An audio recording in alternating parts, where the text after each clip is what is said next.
Looks like, thank you. Good evening, everyone. My name is Isabel Min. I'm with PlaceWorks, a consultant assisting California State Parks with the Reimagining Big Basin project. We're really excited to see everyone this evening. Before we get started, I do want to mention that this meeting is being recorded and will be made available on the website after the meeting. Next, I will introduce Elizabeth, who is our interpreter this evening. Is it Elizabeth? Say a few words. Yes, we're going to be using, Marcy and I are going to be your interpreters tonight.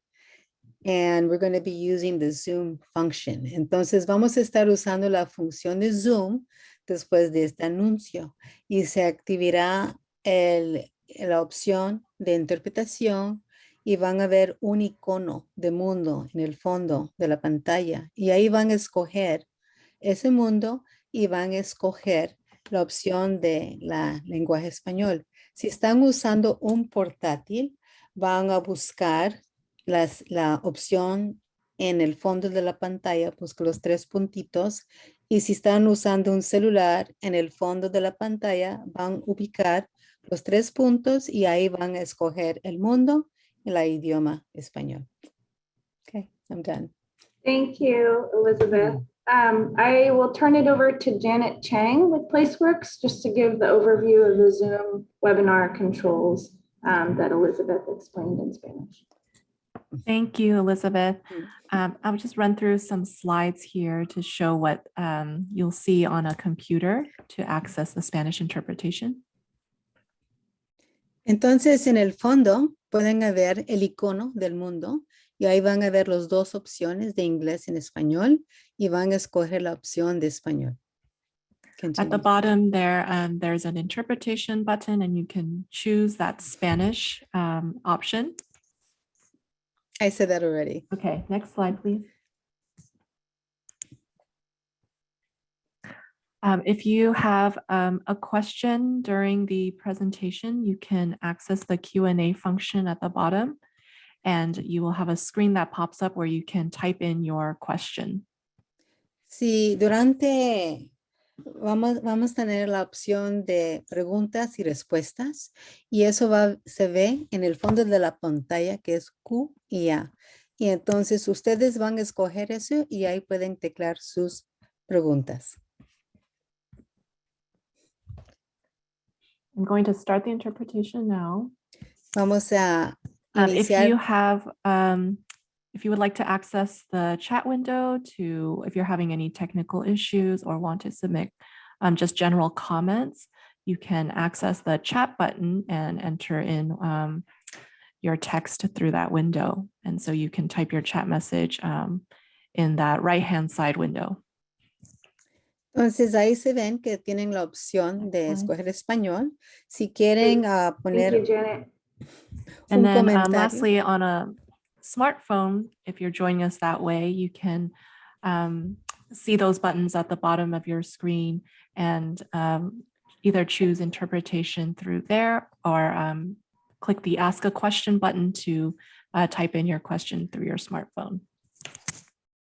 Entonces, en el fondo de sus celulares pueden ver las opciones de 3 Great. puntitos. And with that, we'll go ahead and get started, and we'll move to introducing Chris Sporer with California State Parks, Superintendent with the Santa Cruz District.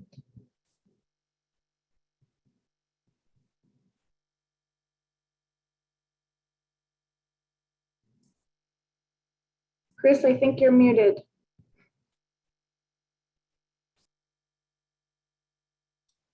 Sorry about that.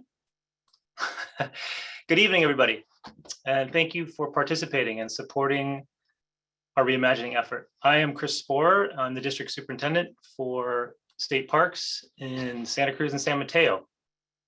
And you will be meeting several other from our state parks team throughout this evening, as well as our partners who are helping to present tonight. I will start with a land acknowledgement and then introduce our Chief Deputy Director for some welcome remarks and the event purpose. Following that, I will provide a brief update on the fire recovery status of Big Basin. Big Basin State Park is within the homelands of the Koroste and Cotoni tribes, who were the ancestral relatives of today's Mithun tribal band and Muwekma Ohlone tribe. Their removal from these beautiful forests during various historic periods created a false sense of open wilderness for some incoming settlers to admire and eventually strive to conserve.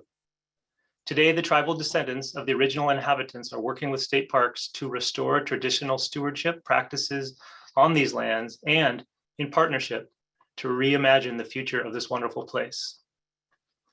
It is now my pleasure to introduce the Chief Deputy Director of California State Parks, Liz Mcgurk. Thank you, Chris, and good evening, everyone.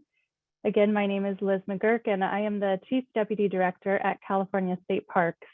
And I'm really excited to be here. I want to thank you for having me today, and thank you all for participating in our second webinar for the Reimagining Big Basin effort. In response to the devastating impacts of the CZU fire, State Parks is committed to working with the public and our partners to reestablish visitor experiences in the park.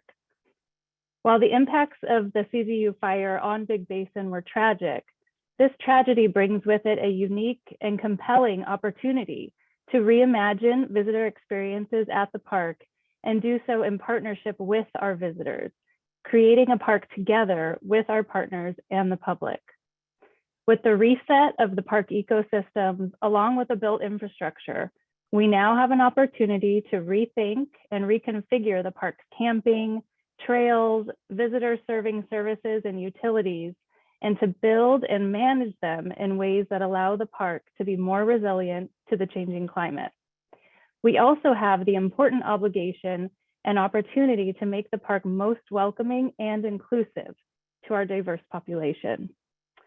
Our hope tonight is that this webinar will help develop an understanding of the opportunities for park reestablishment by learning more about what is happening at Big Basin today, and also learning from examples of what has been done at other parks facing similar challenges in the state. Given this opportunity to reimagine the park tonight, we'll begin to identify tools, strategies, and innovative concepts that could be explored for Big Basin. We also hope to set the table for public engagement in this visioning process. Public engagement is crucial to ensuring that Big Basin successfully transforms into the 21st century model for parks of the future. As the ancient forests of Big Basin begin the long process of recovery, we are reminded how their lifespans transcend many human lifetimes. Our challenge is to embrace this long view, to plan not only for the immediate future, but for the many lifetimes that will come after us. We want to ensure we are thinking centuries ahead, inspiring future forest stewardship, and creating access for many future generations. So thank you again for having me, and I will turn it back over to you, Chris. Thank you. Well, thanks very much, Liz. Before I begin the fire recovery update, I'd like to acknowledge the widespread impacts and losses this fire inflicted across the community, well beyond state parks. As we discuss the recovery and future of Big Basin, we empathize with our neighbors and community members who continue with their recovery process as well. Okay, so with the fire recovery, immediately following the fire event in September 2020, State Parks began a thorough assessment of impacts to the park. We completed cultural assessments and documentation in addition to road and trail and facility surveys. FEMA projects and recovery cost estimates were developed from these assessments. And also at that time, we worked with our partners at Caltrans to create safe access to the park along the Highway 236 corridor. This Make Safe project lasted until May of 2021 and ended up removing over 3,300 hazard trees along the roadway, the vast majority of which were Douglas firs and hardwood understory trees. There were very few redwoods needed to be removed. The phase 2 cleanup, sponsored by Cal OES and Cal Recycle, began in May 2021 and lasted until October. The park was extremely busy during this period. Contractors were removing burn debris, vehicles, and all the debris from well over 100 building sites. We're conducting soil tests and marking and removing over 25,000 hazard trees along the park roads. Again, these were mainly Douglas firs and redwood, these were redwood understory trees. Very few redwoods needed to be removed. At this time, the park has no visitor serving infrastructure, so there is no water, wastewater, gas, or electricity. Big Basin, prior to the fire, had an average of close to 1 million visitors per year. And most people do not realize the significant amount of park infrastructure that was required to accommodate that level of use. It will take a significant investment and time to reestablish water, wastewater, restrooms, camping, trails, buildings, electricity, and even the basic safety facilities to allow people to be in the park safely. Since the phase 2 cleanup has been completed, Parks is working with contractors to do additional hazard tree removal in the core of the park, addressing individual trees that were not removed due to more sensitive consideration during the phase 2 efforts. Staff is also working to repair culverts and roads within the park. The winter storms in December 21 brought large amounts of rain at Big Basin and have caused significant road damage, particularly to Lodge Road, Little Basin Road, and Sky Meadow Road, some of which are still not presently drivable. Park staff will be working in coordination with the County Public Works Department to assess and repair roads in the future. Our focus now is to try and provide some limited public access into the former headquarters area of Basin by the summer of 2022. We opened one trail in the visitor center at Rancho del Oso, the coastal portion of Big Basin, accessed from Highway 1 last May. If winter weather cooperates, we hope to have some limited parking serving the Redwood Loop Trail and interior park roads be available by next summer. I would note that removing hazard trees from over 75 miles of trails will take more time than our roads, as these are remote areas with no access for mechanized equipment. We hope to expand trail access first near the core, historic core, and then push farther into the backcountry from there. So I'd like to recognize that really it is dedicated staff and the outstanding support from our partners that have made this progress so far possible.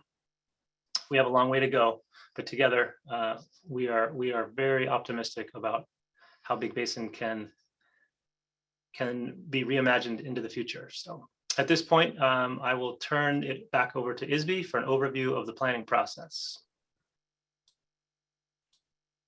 Thank you, Chris. My name is Isby Fleischman. I'm a senior associate with PlaceWorks, and as noted, we are assisting state parks with the visioning process.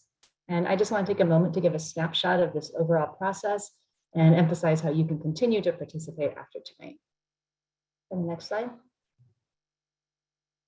So the visioning process that is currently underway is just one part of a much longer and more comprehensive process that will be necessary for full recovery and reestablishment of the park. You can see here where the asterisk is, says we are here. We're in the initial visioning phase. And the outcomes of this process are going to be what guides all the more comprehensive planning and design efforts that are to come. And so at this point, it's very important to make sure that everyone has the opportunity to share their thoughts and ideas. This effort began last fall. Participation activities are going to continue through the next month and will wrap up early this summer. There will be more opportunities for engagement in the future efforts, but as far as this process itself, the initial visioning, we are currently in the thick of it. Go to the next slide. So there are a number of ways that you can participate in the coming month. There will be a virtual workshop on February 17th. While the focus of this virtual event and the previous one, if you participated in that, was on educating ourselves so that we can have meaningful conversations and discussions about the vision, the final workshop is going to focus on, or really ask participants to take a more active role in defining the vision. Registration will be available soon on reimaginingbigbasin.org. And also on the website, you can sign up for the mailing list. You can take the online survey until February 5th, and you can share memories or read other people's memories through the memory map activity. And we want to encourage you also, this is just live as of today, to contribute images that represent your vision by hashtagging your Instagram or Twitter post with hashtag #BigBasinBigVision. Go to the next slide. So the images that you contribute are going to be appearing in a photo gallery on reimaginingbigbasin.org. It may take a moment for the moderator to approve them, but you'll see your images here.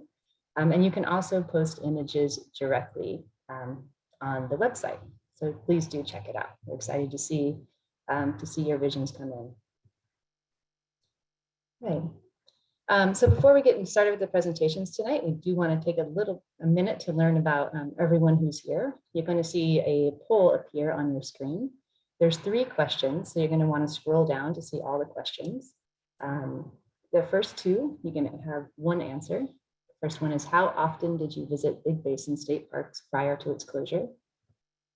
And choose the one that fits best for you. The second question is, how close do you live to Big Basin State Park? And the last question is, how did you hear about tonight's event? You can choose for this last one, this mini supply.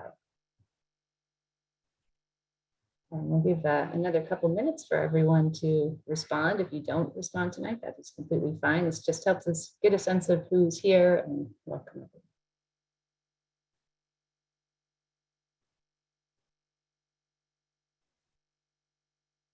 A lot of people are still sharing their answers.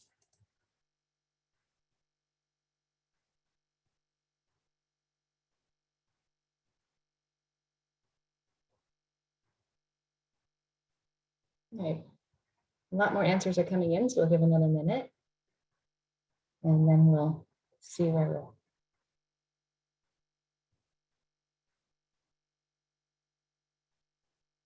There'll be a couple more polls during the event to come, as well as other activities. So we look forward to hearing from you throughout the event. And it looks like we're slowing down. Let's go ahead and close the poll. And again, if you didn't participate tonight, that's okay. This just gives us a general sense.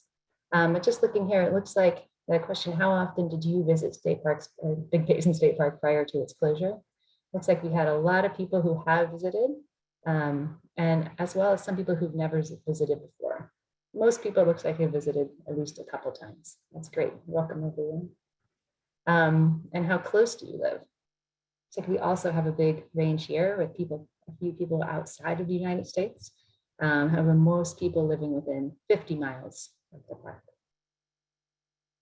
And how did you hear about the events tonight? This is helpful for us because we want to make sure we're reaching everyone. And it looks like most people are hearing from the emails or are signed up on the contact list, as well as hearing from social media, friends, flyers, and the project website.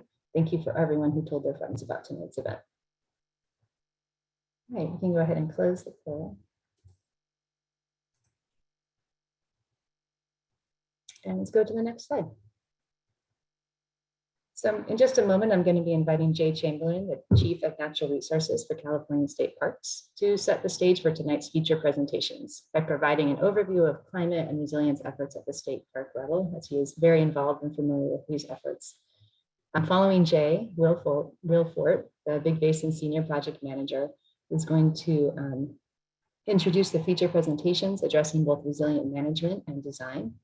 These presentations are going to allow us to both learn from what's happening on the ground at Big Basin, as well as what's happening at other parks where they're addressing some of the similar challenges. Following the resilient design and resilient management presentations, there will be some more questions. We're going to ask you to share your thoughts and then some time for Q&A. All right, we can go ahead and pass it to you, Jay. Thanks, Isby. And as Isby said, my name is Jay Chamberlin, and I am here tonight to set the stage a little bit about our state parks climate resilience efforts. And I just have to say, but on many occasions, I get called upon to speak about climate impacts and the efforts we're making here at state parks. And it's obviously a very heavy topic. And I just want to say that despite the enormity of the topic, it is always my experience that being forthright and candid about the range of potential impacts we're going to experience, and then also talking about the concrete steps we can take as an agency and really with the public at large, really helps people feel empowered. So it's in the spirit that I'm going to offer. Inevitably, I've got to start off by offering just a few summary bullets about the impacts we're going to feel here in California. And indeed, we're already experiencing. Climate change is underway. And I think all the scientists would tell you that what we are experiencing now is really the beginning of a new normal. So California, it's well documented, is going to experience higher temperatures over the next century, a reduced snowpack in the Sierra, really potentially diminishing to near zero by the end of the century, increased drought and flooding, sea level rise, and especially important to the conversation this evening, increased size, frequency, and intensity of wildland fires. So beyond that, there's going to be a host of cascading effects, effects on biodiversity and wildlife, effects on human health, and obviously effects on our communities. So we take all these very, very seriously, and the state of California is taking them very seriously. And ultimately, the challenge for all Californians is to really consider how our behaviors can be changed to reduce the risk of the most extreme consequences of that have been predicted, and also adapt our behaviors and our built environment to begin to live with and adapt to ultimately climate change. So that's the bad news. I tried to do it very quickly, but also set up for this conversation about Big Basin, which is a really vital one for us here at State Parks, and I think for the state writ large, because reimagining Big Basin, despite the calamity that happened there and the real true human and natural disaster that was felt, that Chris summarized, it really creates the opportunity to address climate considerations holistically and truly think long-term, as our chief deputy already referenced, thinking ahead in centuries rather than just in the short term, and really thinking about the full sweep, scope, and scale of the impacts that we're going to be facing and the changes in society that we're going to be able to usher in at a place like Big Basin. So that means starting by asking the big questions at the beginning of the process. And I have to tell you that the team that has been assembled here is doing just that, asking questions like, what does it mean to build a carbon neutral park? How do we best integrate land management and visitor services when that land management entails prescribed fire and other actions like that? And also, really importantly, how do we build a park that can provide for equitable access and also integrating ancestral practices in our land management day to day? So those are the questions that are, those and other questions are really guiding our thinking about the reimagining effort. And it really stems from what California has been doing largely for the last 15 years, which is thinking really at an all of government level about how to address climate change. That means reducing our greenhouse gas footprint across the board at every entity level, and thinking about the actions we can take to build resilience, and also the inevitable actions we're going to have to take to adapt to the climate change that we cannot avoid. So State Parks efforts over the last 10 years and more have really sought to align with those broad principles and the broad state policies. And there are really four main areas that we've been focusing. The first one is to do everything we can to reduce our greenhouse gas footprint. The second is prioritizing and carrying out management actions that really build resilience and set us up for adaptation. We're going to talk more about that in a few minutes. And then making climate considerations explicit in our park plans and our foundational documents, the documents that guide our work. And lastly, really seeking to integrate California's climate adaptation and resilience efforts with the broader community of efforts, the broader suite of efforts, whether that's happening at the landscape scale immediately around us or at the statewide scale. And that includes things like applying best available science. So as I said, these approaches are all part and parcel of how the state has had this whole of government approach. And there are many, many examples that I could draw from our experience here at State Parks, but I'm just going to hit a pretty short list that's illustrative of the kinds of actions we've been taking as an agency that are aligned with these principles. So, for example, in remote state parks around the state, we have very far-flung system, places like Picacho State Recreation Area, down on the Colorado River, which the closest city is Yuma, Arizona, and places like Malakoff Diggins up in the Sierra foothills. We've really sought to get off where we're already off the grid.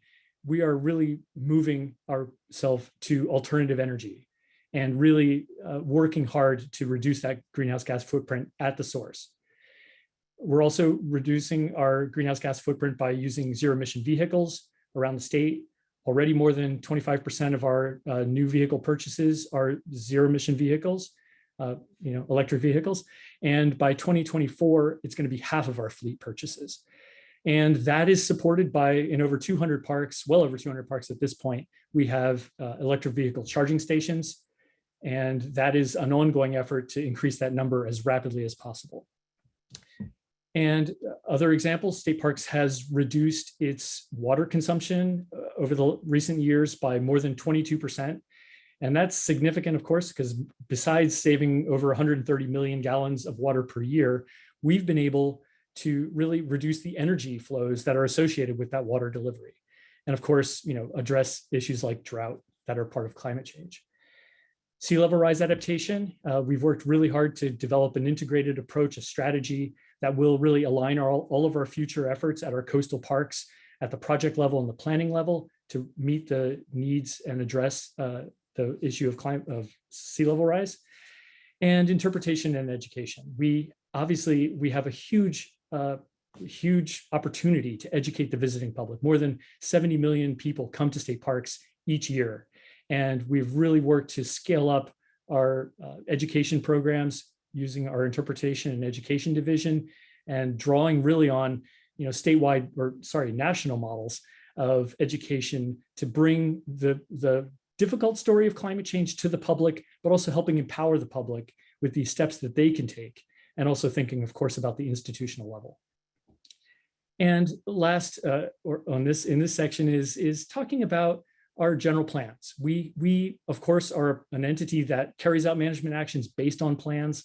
We've done now more than 22 general plans that explicitly address climate change. And as we move into a new planning era, we're going to really be redoubling that effort to talk about climate change, looking at place-based solutions, drawing in that best available science that's now much more available, and really, talking about how we manage these parks in a landscape that is itself responding to climate change and seeking pathways to adaptation.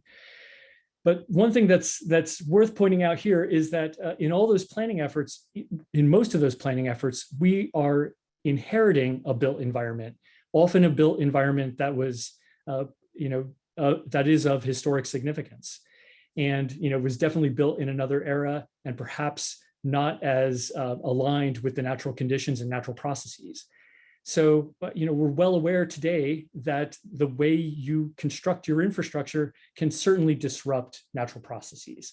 So in Big Basin, we have the opportunity to undertake really thoughtful siting of infrastructure and really think about how that siting can facilitate ecosystem health interventions that we're undertaking. But I think possibly for this audience, one of the most interesting facets of our work is really going to be our natural resource management work. And I'm happy to report that over the last several years, our department has really increased dramatically the pace and scale of land stewardship and management actions with an emphasis on those actions and those activities that can increase resilience to climate change. And in the last year alone, we've initiated more than 24 restoration projects statewide. That's things like restoring coastal dunes or habitats that have been impacted by illegal cannabis cultivation, removing failing roads and culverts, restoring streams, and removing fish passage barriers. So these are the kinds of activities that we've really increased the scale of. And more so than even that list, in the last year, by far our largest statewide focus has been on undertaking management actions that can address the severity of the recent wildland fires we've experienced across the state. We've been very fortunate to have resources from this administration that can really help us, again, increase the pace and scale of that forest management activity. So we're talking about increased use of ecological thinning, hand and mechanical thinning, prescribed fire, and other forest restoration techniques. And we've embraced a goal of increasing our management to treat 25,000 acres per year by 2025. And we've also initiated numerous efforts around the state. We are working hand in hand with our neighbors, up in Redwood National and State Park, in the Tahoe Basin, in the Mount Tamalpais area, and in other areas where we can really work together with our neighbors towards a shared vision for restoration at scale. So with that, but one of the things about that, of course, is that this also means working across the dozens of state parks that have experienced wildland fires in recent years. Many of those parks, of course, Big Basin, Nuevo, Butanol, but also Henry Coe, Armstrong Redwoods. These are parks that have experienced extreme fires in recent years, but those fires have also reset the ecological conditions, and it provides us with an opportunity to now intervene in that system and incorporate good management practices to restore that forest resilience. In some cases, it's actions that we wouldn't have been able to do had it not been for the fire that has been on that landscape. So we're doing everything we can statewide to avail ourselves of that opportunity. Now we may be able to use tools like prescribed fire and certainly interventions at scale to address exotic species and other fire following species. So I just want to say that in implementing these management actions, State Parks is also working around the state with tribal partners and really working to align our management actions with their priorities and incorporate indigenous knowledge. And our Santa Cruz folks are in many ways leading this effort around the state. Certainly it's true throughout the Santa Cruz Mountains, but State Parks has a robust engagement with the Mithun Land Trust that includes resource management crews that we call the Native Stewards crews, as well as with the Muwekma Ohlone tribe. So, many important opportunities converge here as we're talking about Big Basin.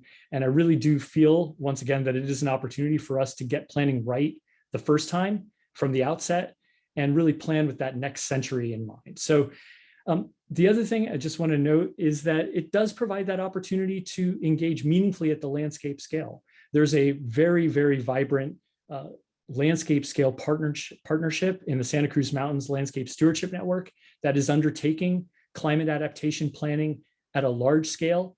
And they have readily embraced some of the work you're going to hear about later tonight in terms of our forest resilience planning as really seamlessly integrated into that effort.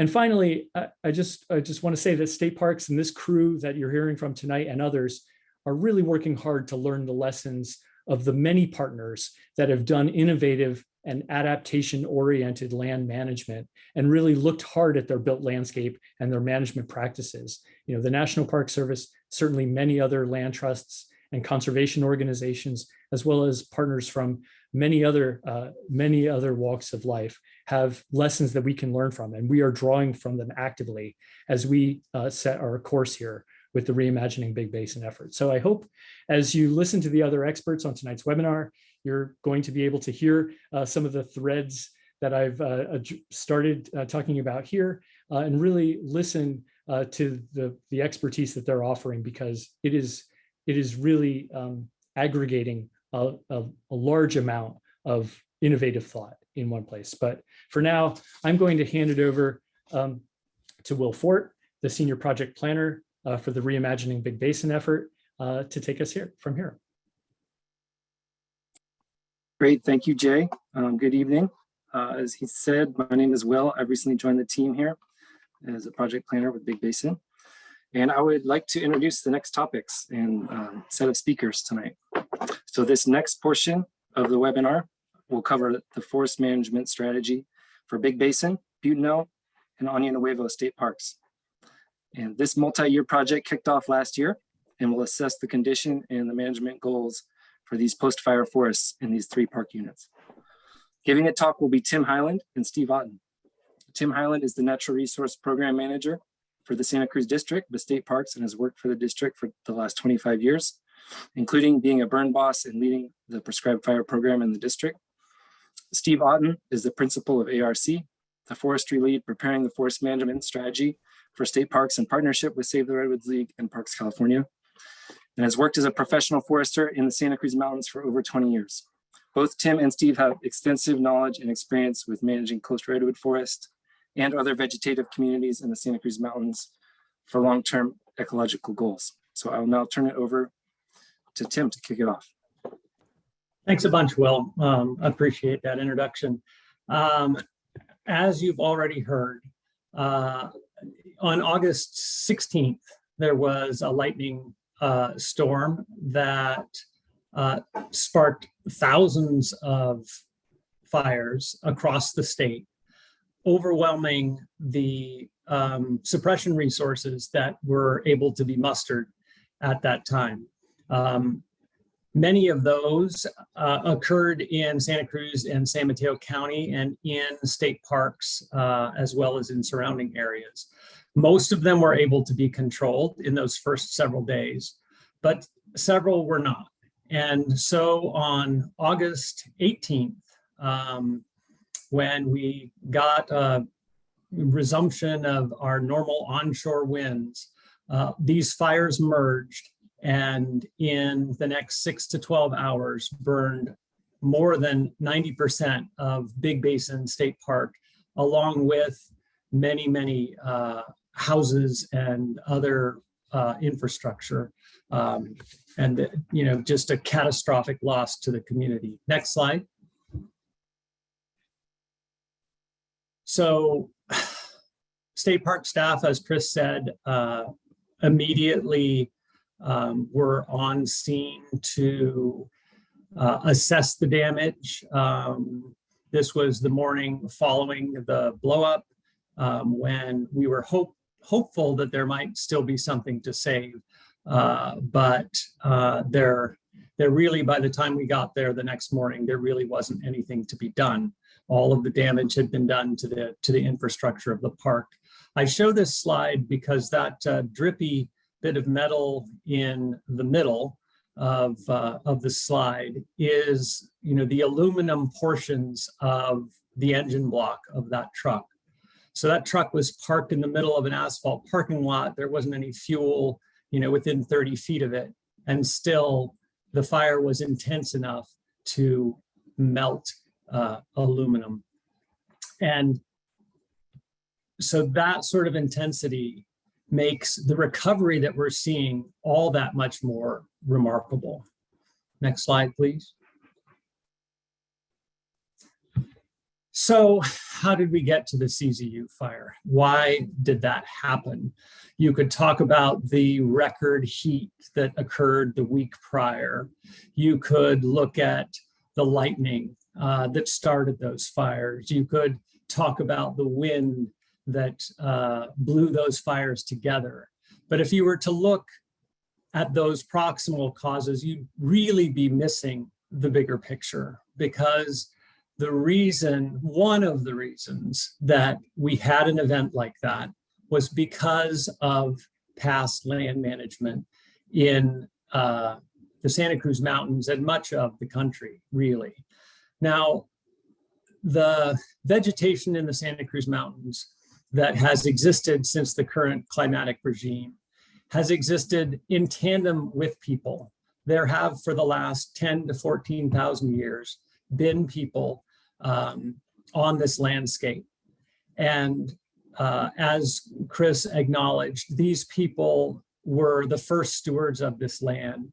And one of the most powerful tools that those people had to manage their resources was fire.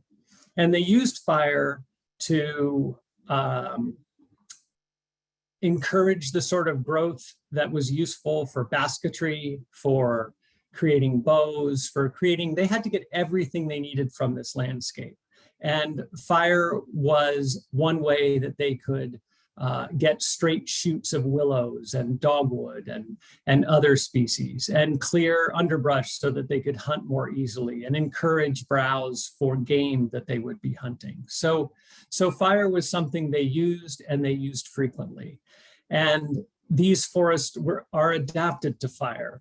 Most people know that redwood trees are very resistant to fire, that they can survive quite a bit of fire, but few people know that they actually are quite flammable and encourage fire. So this is a fire-prone landscape that we've been living in. So that was the history of management for many thousands of years. But most recently, after the early industrial period where there was, a tanning industry, there was limestone that was produced, there were all sorts of things that were managed for in this land. And then there was the conservation movement where people got the idea that, hey, wait a second, this stuff is going away and we need to do something about it. And there was the idea that we could preserve this landscape kind of at a point in time, right? We're going to go ahead and stop doing everything and we will save it as it is. But all landscapes change all the time. Next slide, please. And over the 100 years, when fire was excluded, you had that buildup of fuels, and we ended up with this event that just occurred. Prior to that, we had a general plan. That's something that Jay mentioned. We had been managing this park, but this event was such a game changer that we knew we had to reconsider, think more deeply about, as Chris said, how we want to bring this park into the 21st century. And so we partnered with Steve Otten and ARC to start looking at this landscape and thinking about how we could move forward. So Steve, that's your cue.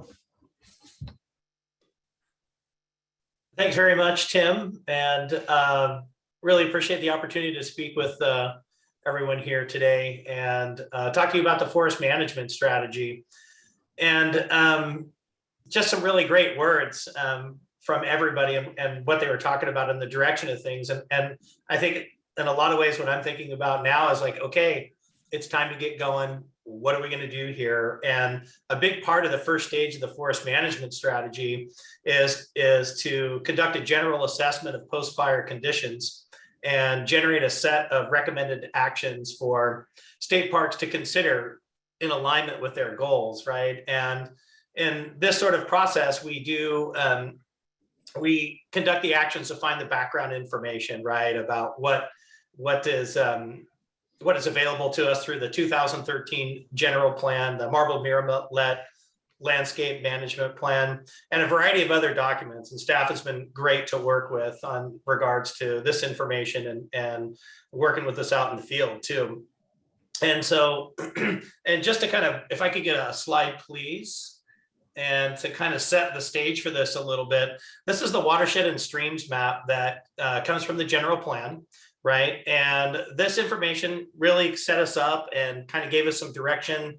And with the addition of a lot of work that's going on in the Santa Cruz Mountains right now with the fine scale vegetation mapping work, we were able to update the map set and really generate some information that really supports us out in the field when we're gathering information for the post-fire condition assessment. So I'm going to just kind of highlight a couple things on this map. And if you can see the words big and then basin, it's kind of in the center of the map, right? It's Big Basin Redwood State Park, but look at basin, thank you. And then go down to Opal Creek just below that. Okay, and then there's a red road that comes in, Highway 236. And down towards the bottom of it, I'm kind of making this elbow movement here. Down at the elbow, which would be much further to the left, directly under Opal Creek. Just keep an eye on that area, and we're going to show you some of these updated maps. Slide, please. Okay, so there's kind of the elbow on the bottom of the Opal Creek. And I want you guys to remember this location because Tim is going to come back on and talk about it a little bit more. So let's take a look at the next slide. And so the red 236 road has now become the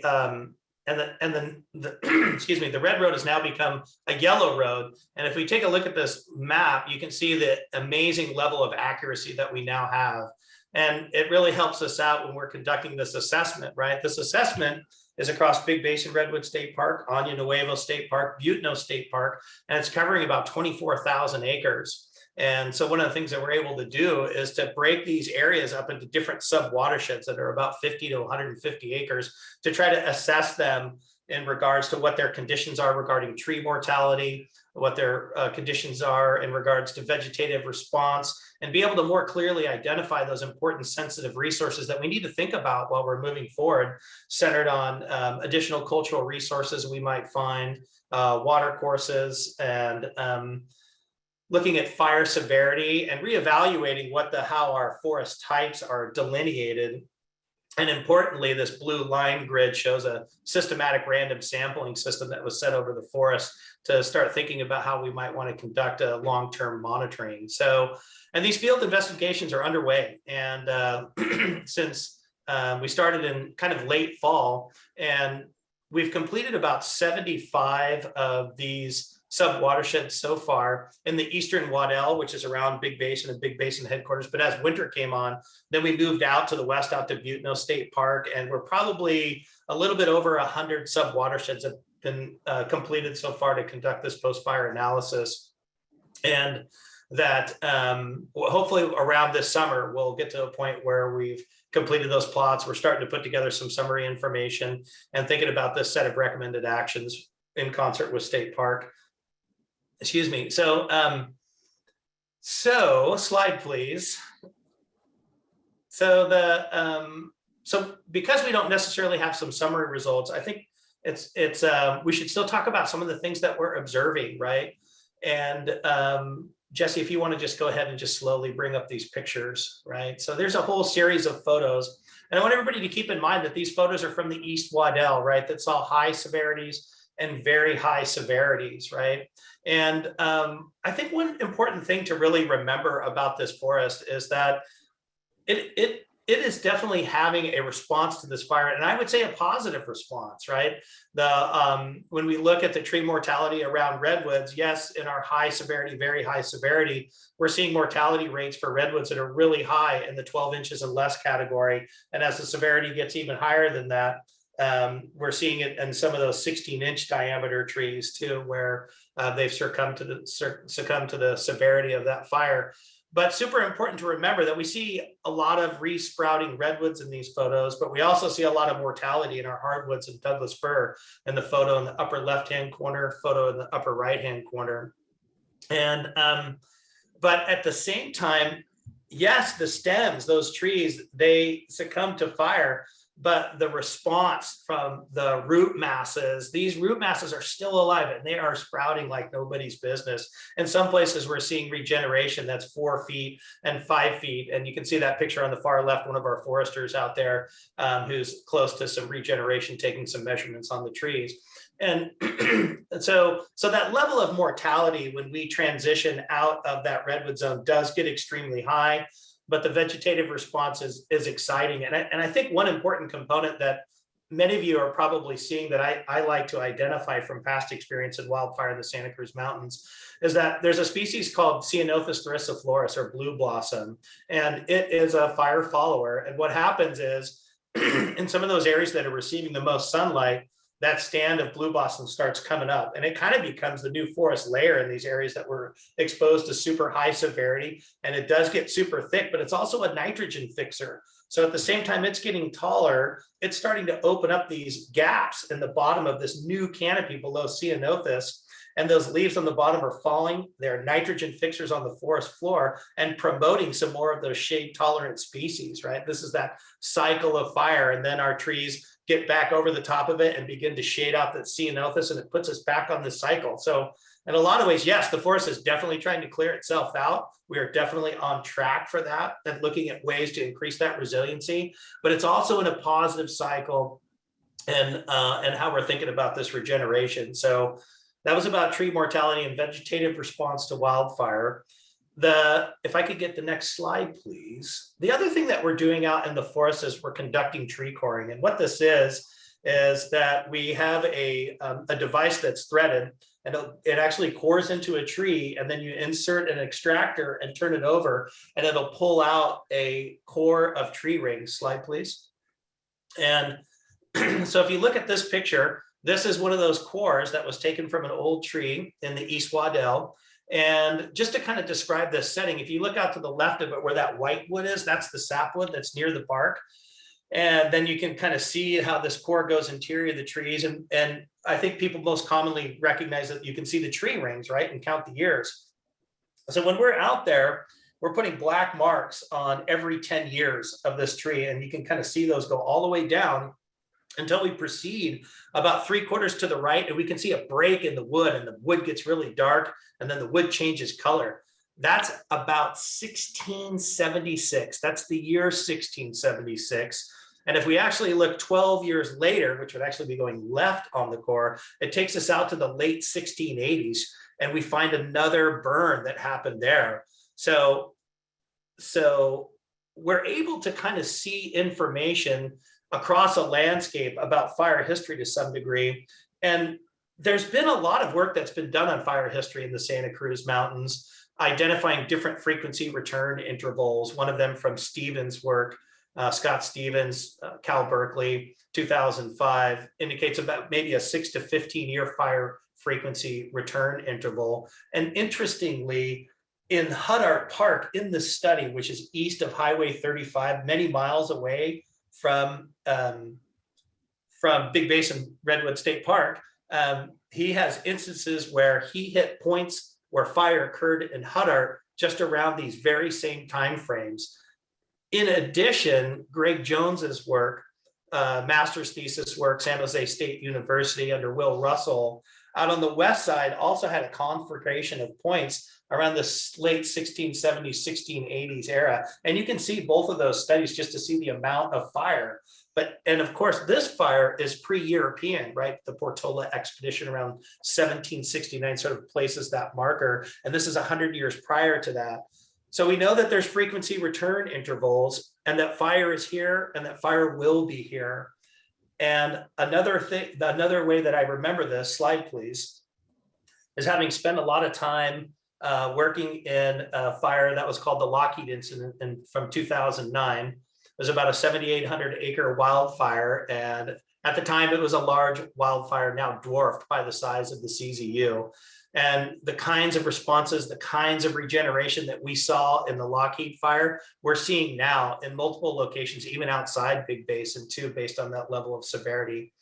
And if I could get a slide, please, too. And I remember when I saw the first aerial image of the CZU fire, this aerial image was around 3 weeks later. This fire was still hot, and then my eye went right to the southern portion of the CZU, and you can literally see the fire footprint on the left, and you can see that fire footprint on the right, and you can see how it's much more white. And that has a lot to do with how that understory of blue blossom came up, or that chaparral resprouted in those upper ridges, or the knobcone pine that's at the top of those ridges received a high degree of severity, right? Again, this forest and this fire with this level of severity is trying to change itself right now. And that's something that we really have to think about. It's in our thought processing as we move forward and think about those goals: ecologically restorative treatments that increase resilience, biological diversity, and reduce the severity of future wildfire. And this picture is an important one for us to remember. And I'm going to stop there and hand it back off to Tim. Thank you. Okay, next slide, please. One more. So Steve did a good job of orienting us there. So look at that same red elbow, and then those words big and basin. And this next slide is going to show you our burn plots that we've been working on here, and they are all up there in where Big Basin was. As Jay said, we've been managing these lands for a while, and state parks has been a leader in prescribed fire. We recognized early on that the absence of fire was changing our forests, and that introducing this natural process was important. And so, very early on, we began burning in state parks, and Big Basin was one of the first places that we burned. Now, one of the issues that we faced was what I showed you in an earlier slide, was that we were, going into a forest that hadn't burned for 100 years. So we were basically working in a tinderbox, right? We were working in this system that was loaded with fuel. So the only way we were able to burn was to burn very cool. So we would wait for 2 inches of rain, wait for some drying, and then start burning.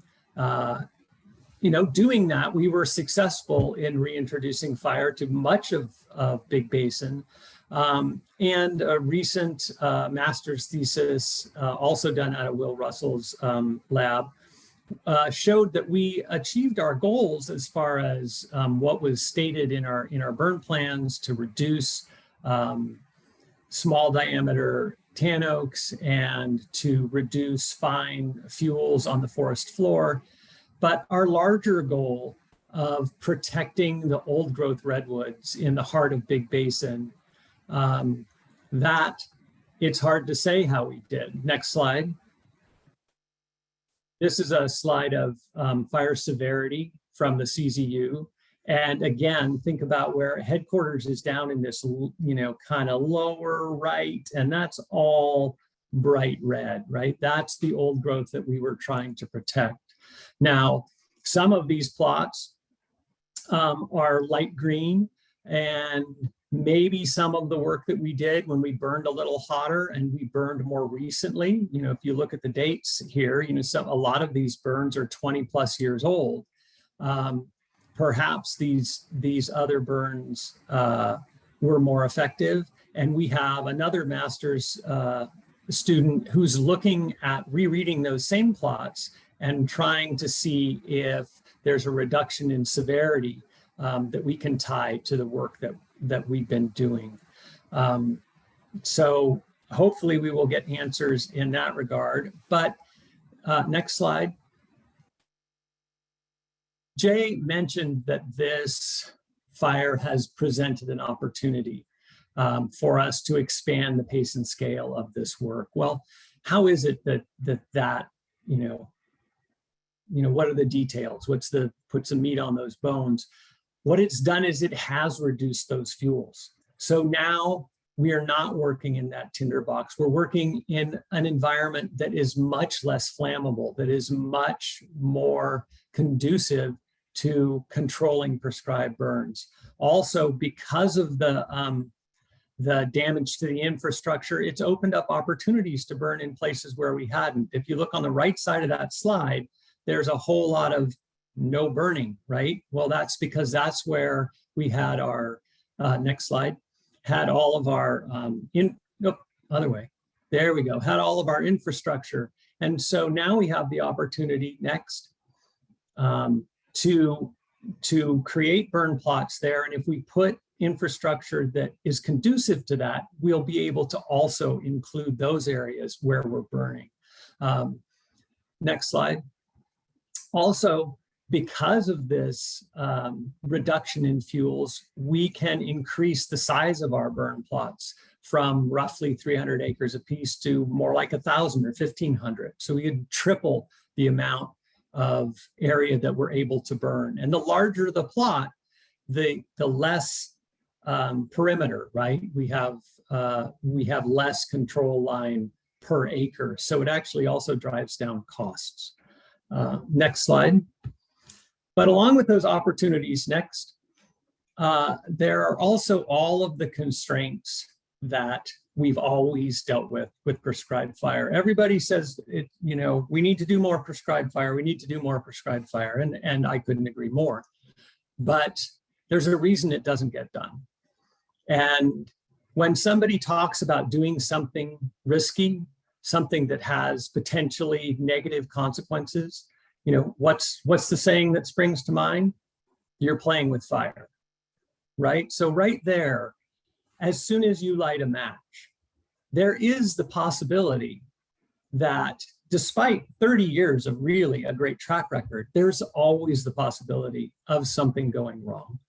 So it takes a lot of courage and a lot of dedication from staff to light a fire, and a lot of professionalism to make sure they maintain that. So it's not easy to do. And I'm sure all of you for the last couple of years have sucked a lot more smoke than you would have liked to, right? all of the smoke impacts that we saw from these wildfires were, really unpleasant for everybody concerned, and more than unpleasant, they're a health hazard. So when you light a fire, you will create smoke. And although we can work with our air districts and do our best to limit those smoke impacts, there's no getting rid of them completely. And that's always something that we have to deal with. Next slide. We also, just on a more prosaic scale, we have logistical difficulties. Next slide.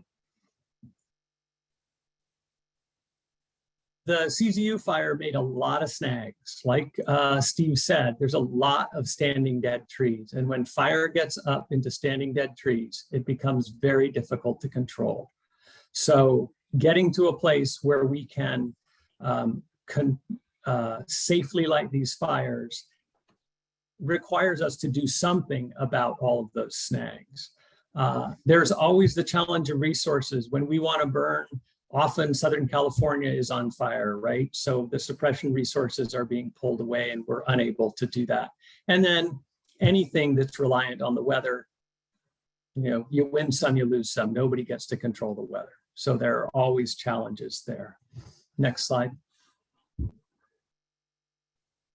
And so how do we create these opportunities, right, to increase for forest resiliency and prepare for the future? Slide. Right, and a big part of this thought process that's out there is how do we increase that opportunity and at the same time reduce those constraints a little bit. So when we're out there working with our team and we have a good idea for what Tim's plan is out there, that's what we're thinking. We're out there, we're looking at those conditions, and to add to that, to create more of those opportunities is going to have a lot to do with thinking about prioritize implementation of additional shaded fuel breaks on the landscape, especially in those key areas that State Parks wants to treat. Slide, please. And we can see some of that ceanothus again coming up. That's still part of the cycle. We like ceanothus, but it's in some of those areas we want to be strategic about how we think about it. And one more slide, please. And the other thing is, like Tim was saying, this is a perfect slide that indicates what the level of mortality is in some of our tan oak species. And so we need to be thinking about reducing forest densities, focusing on dead and dying trees to, again, try to, add to the support of the design and the structure as we move forward with evaluating the conditions and making some of these recommended actions. And I would just add too, really about Jay's comments to Jay Chamberlain's comments about the amount of collaboration that's going on. Many large landowners, not only in the Santa Cruz Mountains, but in the state of California, are trying to answer these questions right now. And it creates some really positive collaborations for us too, with all of us talking about it in the different networks. And these are some of the things that we're working towards. And thank you for me, Tim. Next slide. So I just wanted to leave you with this thought. We have our goals specifically for this forest management strategy, more broadly for the organization of state parks. And I know there's a tendency to say, gosh, this is a park. Could you guys just leave it alone? Could you just let it be and let it do what it wants to do? But I want to, to address that and let you know that isn't really an option, right? So not managing is not an option. Some people would say that lots of our landscape has not been managed for many years, but all of it has been managed to put out every fire that we possibly can and let only those fires that we can't put out occur. That's what we've done till now. So we have a choice. We can either continue down that path, managing that way and denying the inevitability of fire, or we can see the value of fire and in these wildlands and use that as a tool to advance all of these goals that these systems evolved with. Next slide.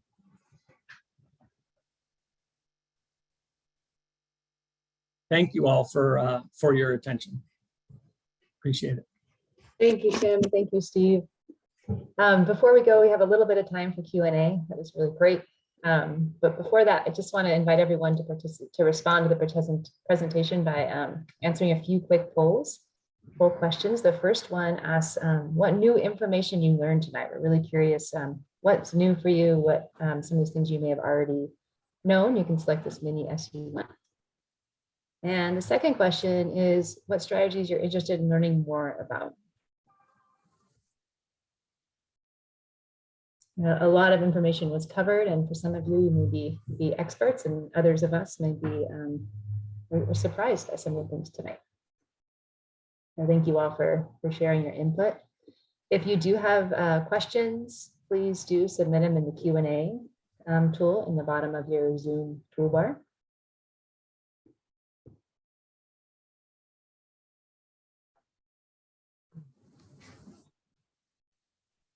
Another minute.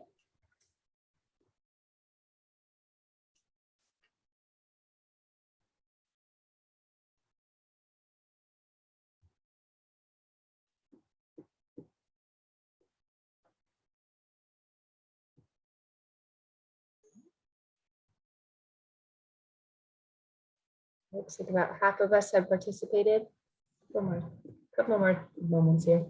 A lot of people are still answering. Thank you all.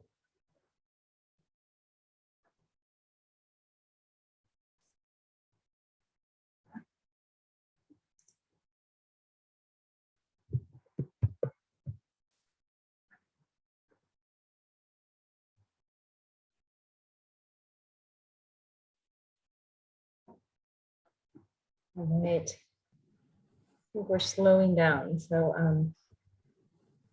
5 more seconds. 5, 4, 3, 2, and 1. All right, it looks like about 75% of us were able to participate. And just looking at the things that were surprising or new information. It's like a lot of people were surprised that about the prescribed burns being used at state parks.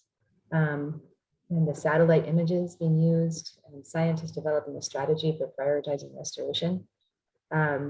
And about 30% of people who responded felt that the presentation supported what they already knew. That's great as well.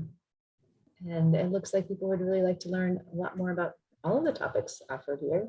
The highest that came in were transitioning previously logged forests to future old growth, and also indigenous fire management strategies. So make sure to adjust those going forward. Right, we have just a few moments for a couple of questions. Isabel and I are going to be sharing some of the questions for the presenters through the Q&A. Isabel, do you want to do the first question? Sure. The first question I'll read probably is for Tim, Steve, and Chris. Are you working with local lumber companies to harvest dangerous Doug fir throughout the park, including trees more than 300 feet from public access trails and roads? Well, I suppose I can answer that. We have all of the hazard trees that were within striking distance of our roads have been addressed, harvested, knocked down. I wouldn't say harvested actually, because the value of the fir in this area is such that basically the cost of removing the tree and trucking it to a cogeneration plant is a wash. You don't make any money on it. So those trees have been addressed. I don't know, Chris might have something else to say about that. Yeah, I would add that, part of our management of the recovery process was to ensure as best we could to reduce impacts to the forest and to ensure for the long-term health of the forest. And so trees that were of a certain size, and that was above 42 inches DBH, that's a pretty large tree. When they were determined to be hazard trees and they had to be felled, they were intentionally left on the landscape because they add complexity to old growth forest, and they cycle nutrients and they provide habitat. So a lot of those larger trees are still on the ground in the park, and we did not want them to be removed. Great. There's a couple different questions about other organisms in the park, including how the wildlife are doing and involved in this recovery process, as well as other organisms such as lichen. Tim or Chris, is that one you would like to take?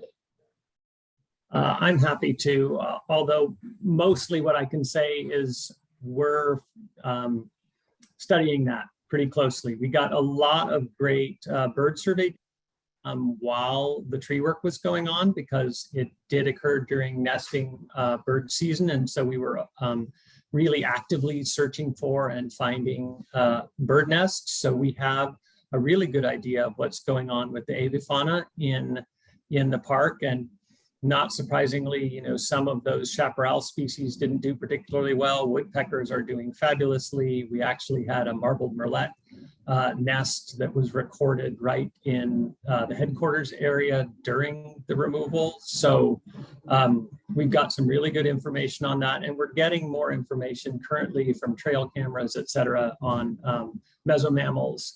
And we have lots of researchers in there looking at all of the different sorts of wildlife.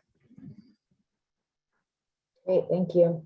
We do have a lot of really interesting questions coming in. In the interest of time, we do need to start our next presentation, but we'll try to get to some of these later.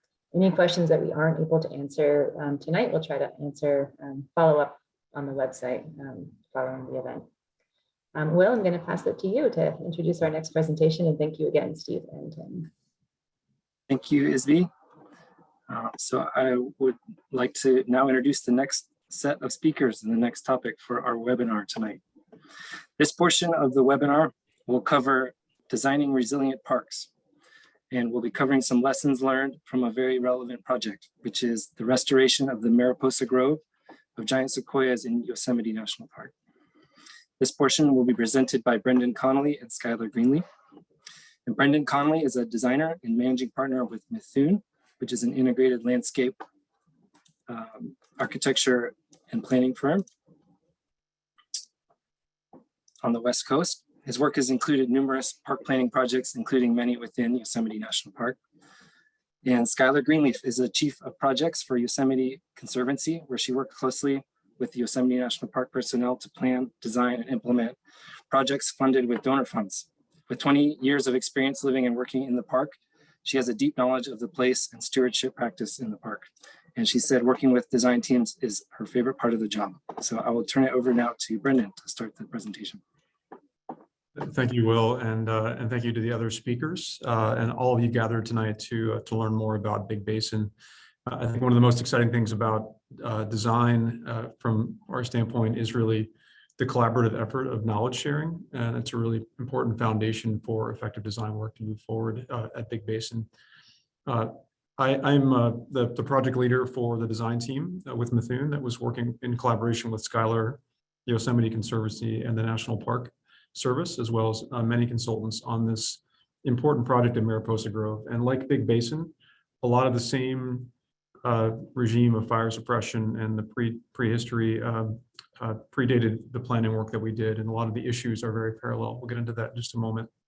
Before we actually talk a little bit more about the project, it's important to think about what resilient design is. And as we think about Big Basin and future opportunities to repair and restore, the idea of resilience is really a very overarching, holistic consideration about how we can create intentional experiences and facilities and infrastructure that really, the word adaptation has been used multiple times already tonight, and the idea of adapting to future stressors and natural forces and elements like these kind of fire events, not only a singular event, but also a cascade of events. The repetition of these and the idea of really being able to kind of rebound in a thoughtful way is at the forefront of all of our thinking as we think about design for future generations. One of the key considerations about our design effort at Mariposa, as it will be for Big Basin, of course, is the idea of management and balancing visitor experience with also the planning and design process. And so this is a very thoughtful process that requires a lot of patience. Our work at Mariposa Grove is a great example of very intense collaborations that took careful and methodical exploration of ideas and options over time, but really yielded what we feel like is a very effective result for the National Park Service and for all the visitors.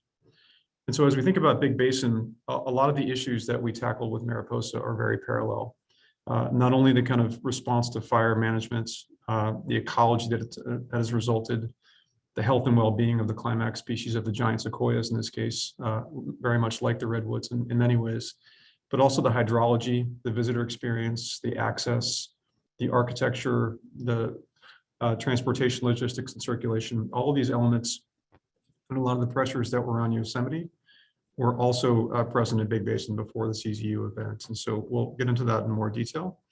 But just a quick acknowledgement, the work that we did was really the result of a very integrated team that was both subject matter experts within the Park Service, and there are many in this photograph, but also wonderful consultant partners.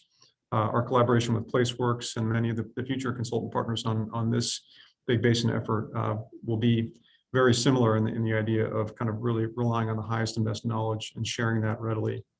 Of note, there are numerous consultants and team members here, and our work hand in hand with Schuyler and the Yosemite Conservancy was really amazing, as well as the National Park Service experts. Folks in this photograph were dedicated to the species like the Pacific fisher habitats and the giant sequoias and fire management, transportation. There were a lot of layers of thinking that kind of went into this process. We also collaborated with a researcher from University of California, Berkeley, Dr. Robert York, who has dedicated his research to giant sequoia habitats. And so all of this came together in this planning and design process.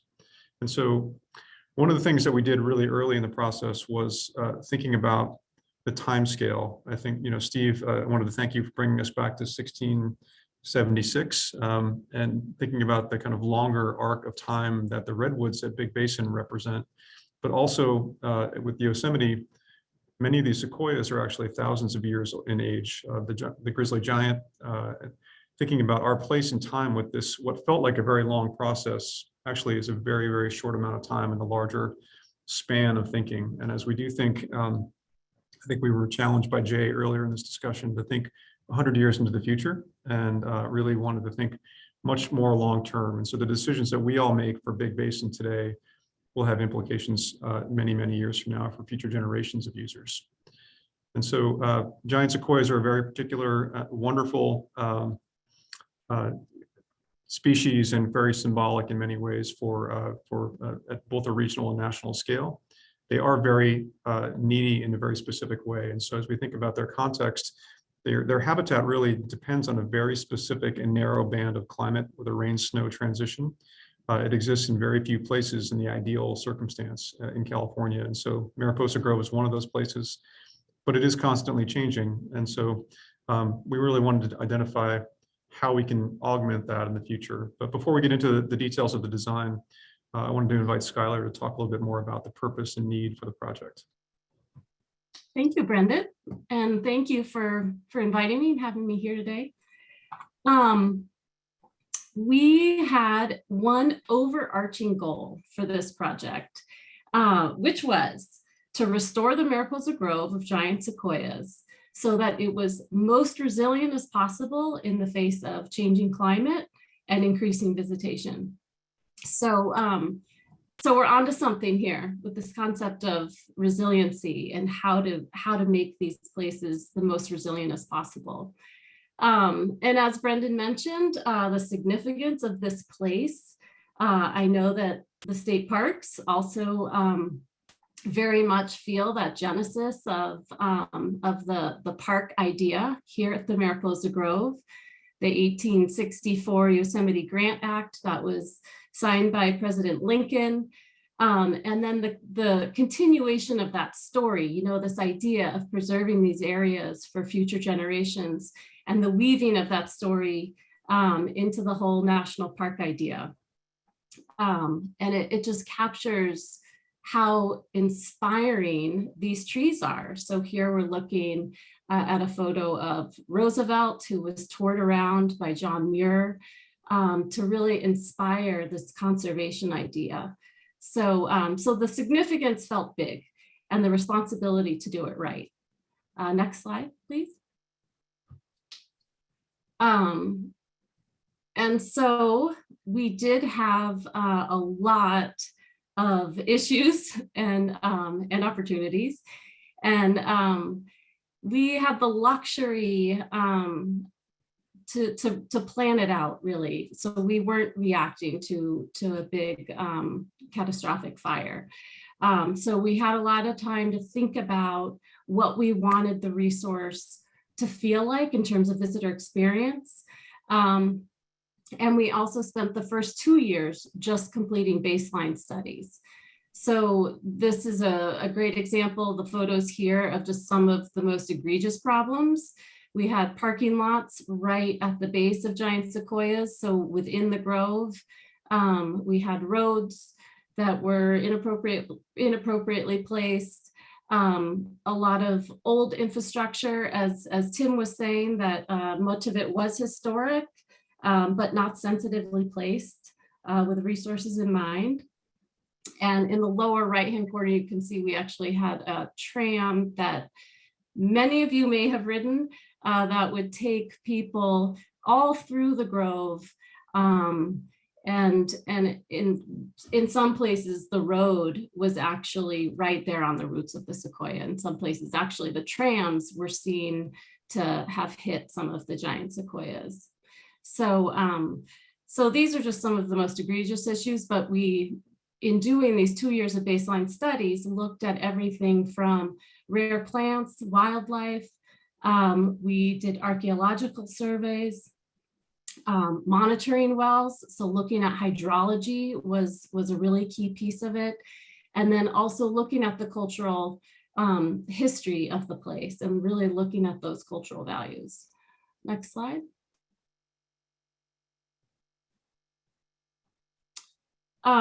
So this is just a prime example in looking at hydrology of how the infrastructure was not working to enhance the resilience, in this case through water availability to trees. We had a lot of water that was basically funneled away from the trees through poorly placed or functioning culverts, drainage ditches by the sides of roads, asphalt that wasn't allowing water to get to the trees' roots. So this was a prime example of something that really needed to be addressed. Next slide.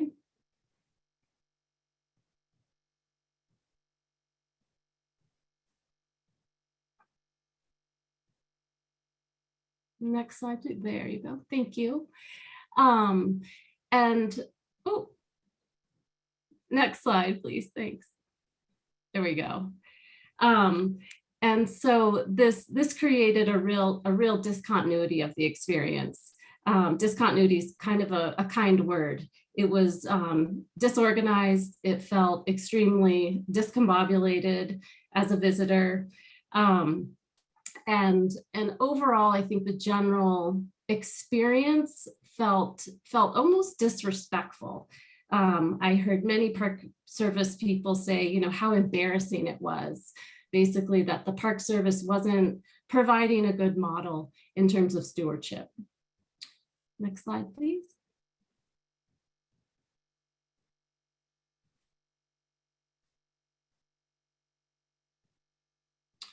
So part of our putting our heads down and really thinking about this strategically was to take a couple of field trips to Giant Forest down in Sequoia National Park, where they had removed a lot of infrastructure that in a similar case felt disrespectful to the resource. And they really pressed upon us the importance of making sure that the hydrology was returned to its most natural state. So that was very helpful in terms of like just the spirit of collaboration and learning from each other and not reinventing the wheel. The other big piece, of course, is fire. And so Yosemite has a fairly healthy prescribed burn program. Many parts of the grove have burned. Interestingly, the prescribed fire program began in the Mariposa Grove with the Council of Tribal Members. So the 7 affiliated tribal groups were very much a partner in this planning effort, and we were looking to their knowledge and history of using fire on the landscape to manage a lot of the different species that Tim was eloquently speaking about.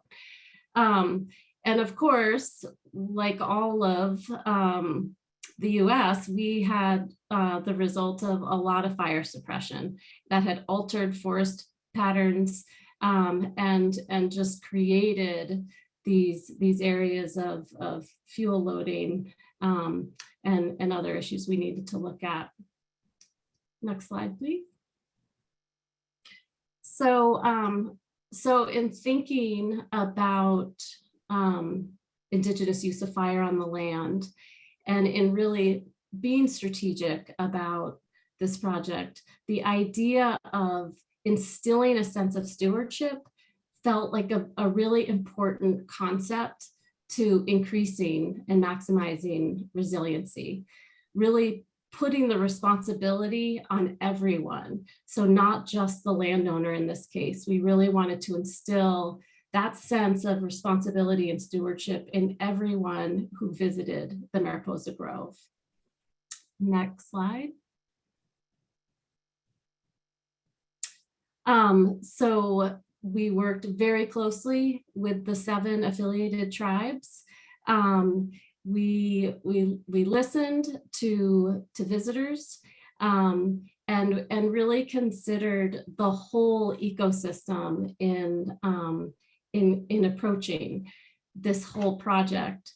But even with such a diverse team, we had one very grounding question, and kind of it was a mantra that we would ask of ourselves.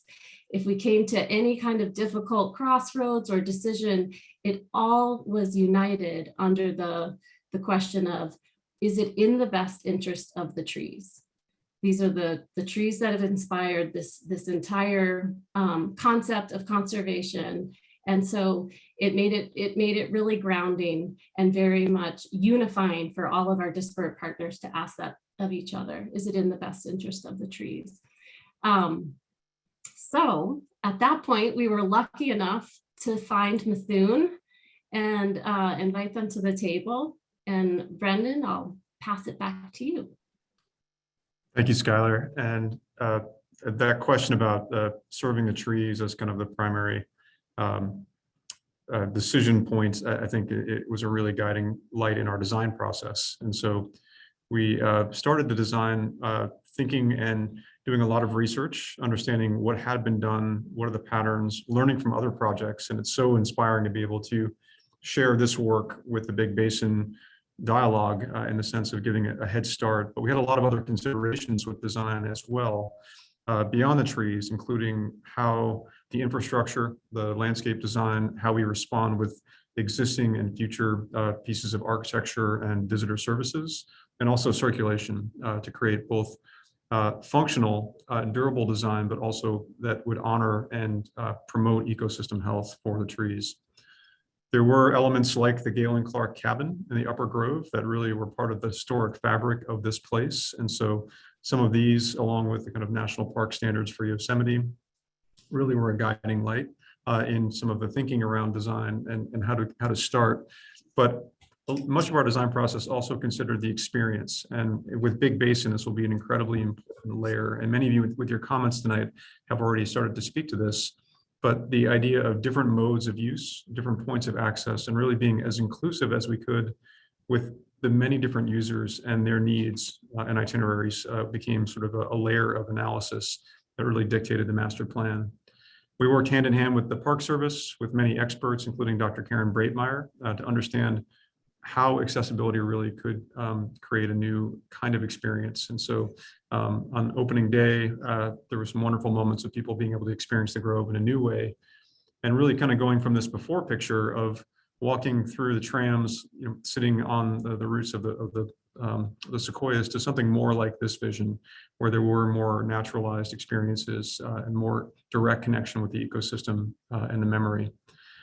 The preferred solution, just really quickly, without getting into the details in too much fine grain, really the big idea was the sort of 2 red dots on the bottom of the screen, shifting a lot of the kind of visitor arrival, the burden of parking and kind of the clustering of users competing for space out of the lower Grove, and really kind of transplanting that to the big red dot on the left side of the screen, which is the south entrance, creating a new visitor hub, a new contact station, and a shuttle system that would allow users to be transported to the lower Grove and allow for a more immersive, fully accessible experience in the lower Grove, and also exploratory experience in the upper Grove that allowed for different modes of use and different durations of time.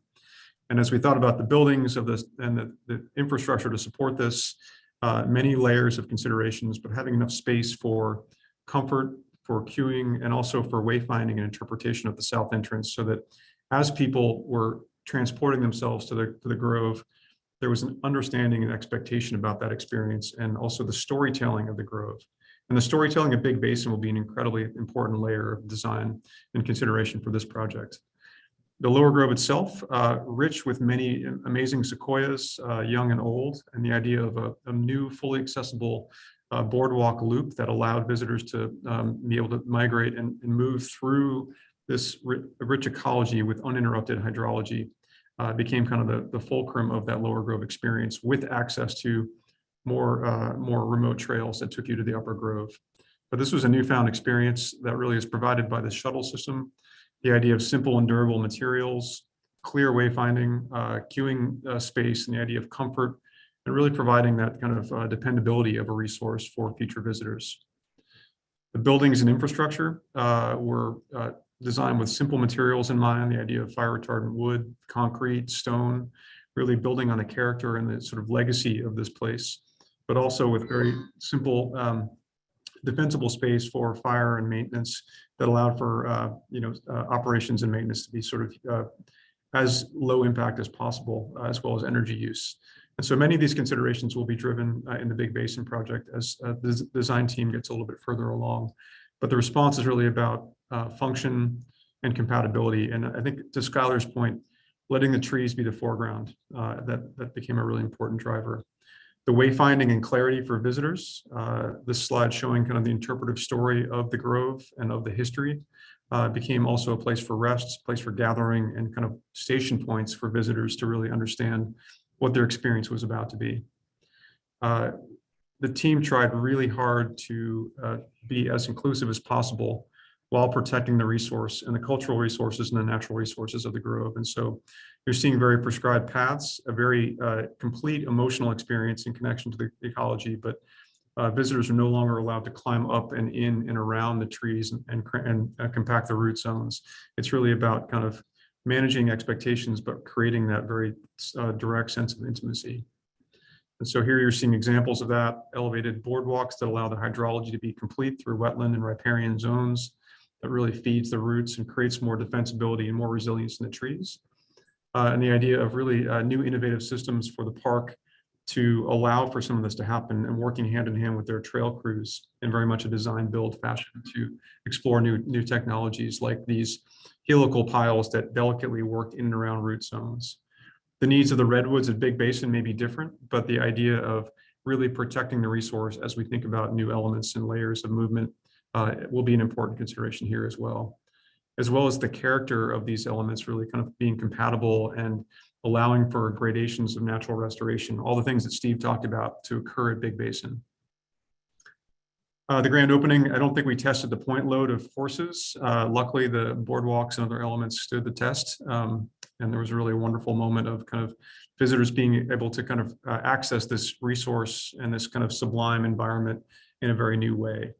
And so as we think about Big Basin, we will be asking questions of all of you around how the facilities, the infrastructure, and the experience can be woven together in a powerful way that not only uses the resources of this project in a responsible way, but also protects the cultural, natural, and ecological power of this place for many, many generations beyond where we are right now. So with that, I will leave room for discussion. I think we'll pass this back to Isby and team.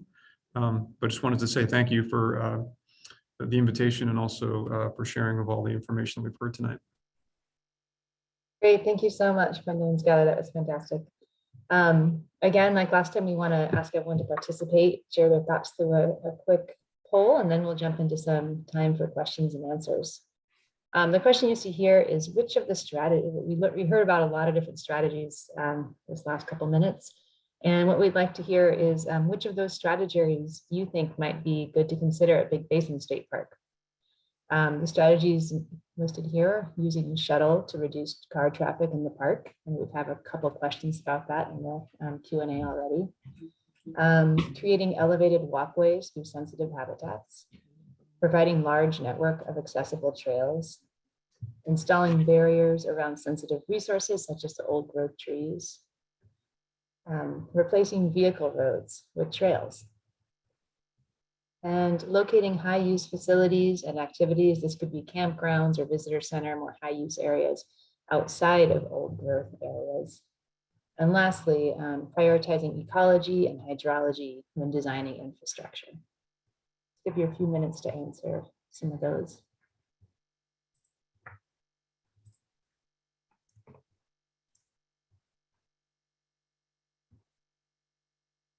And if you have other ideas you'd like to add, you're welcome to enter those into the chat with other strategies. And we'll be talking about that more tonight, as well as at the workshop on February 7th.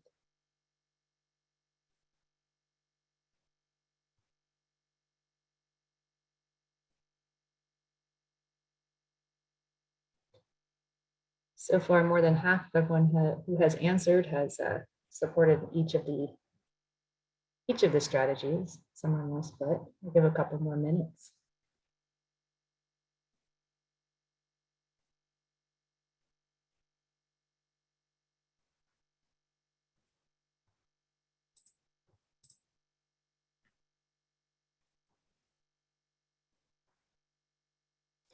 All right, I think we can go ahead and close the poll. Do you want to share the results? Great. So of these strategies that we discussed tonight, the ones that seem to be the most people more interested in exploring this or Big Basin are locating high use facilities outside of old growth areas. Next is creating elevated walkways through sensitive habitats. So a theme of support for protecting some of the sensitive areas, installing barriers around sensitive resources. But again, it looks like all of these strategies, people feel that they should be considered as part of Big Basin reimagining. We do have some time for questions, about 5 minutes for a few questions here. And Isabel, do you want to share our first question tonight? Sure. I will direct this at Skylar. Someone asked, I've been to Mariposa Grove every year since it has reopened and it was hit very hard by a windstorm last year. Are you guys working on a restoration for its current conditions? So yes, it was so sad. A brand new restroom and the brand new boardwalk that Brendan showed were both horribly damaged by falling trees. Some giant sequoias, some just huge ponderosa pines as well came down. So repairs are being made to the infrastructure. I don't know how we would begin to prepare for something like that for another high wind event. There are several studies this summer in the Grove and also in the Merced Grove of giant sequoias to look at why giant sequoias are dying, honestly. And you know, the hunch is it's a combination of drought and native beetles that that the trees aren't able to repel because of the drought. And then, of course, high intensity fires all throughout their range. Not so much right in Yosemite, that hasn't been an issue, but looking at, how are the trees, how are they struggling, honestly, given everything that they're facing right now. So the science, we're funding the science, I guess, is the best answer to that.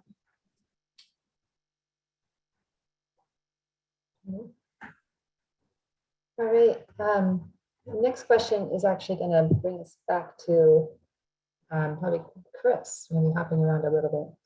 Are there any discussions about using a reservation system to manage visitation? What about limiting cars and using the shuttle? Again, there's quite a few questions about the potential for shuttle, and we're getting a lot of questions specific to the vision for Big Basin. So a lot of ideas coming in.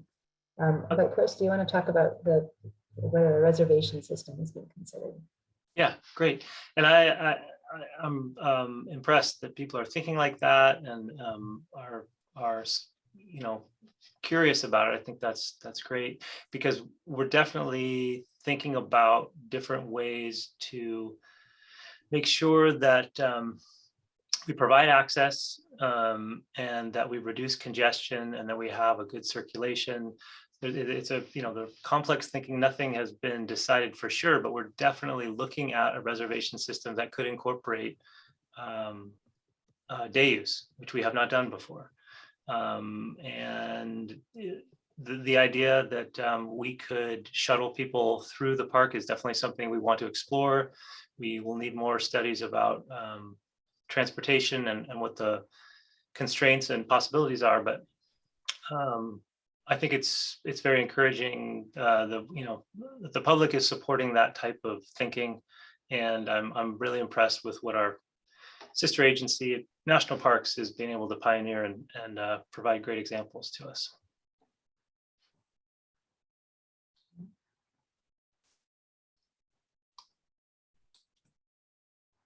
Bill, do you want to do the next question?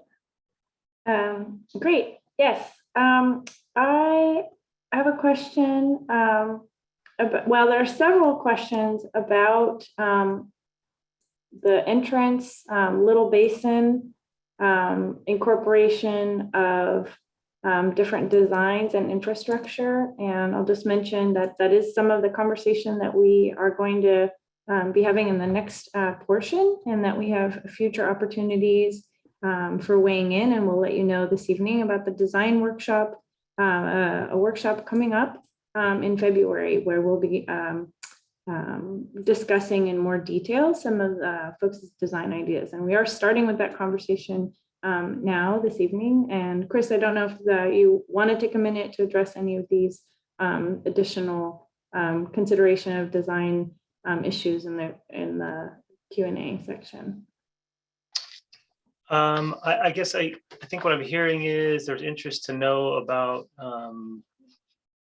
the junction of Little Basin Road and 236, and that's the portion of the park that's we call Saddle Mountain.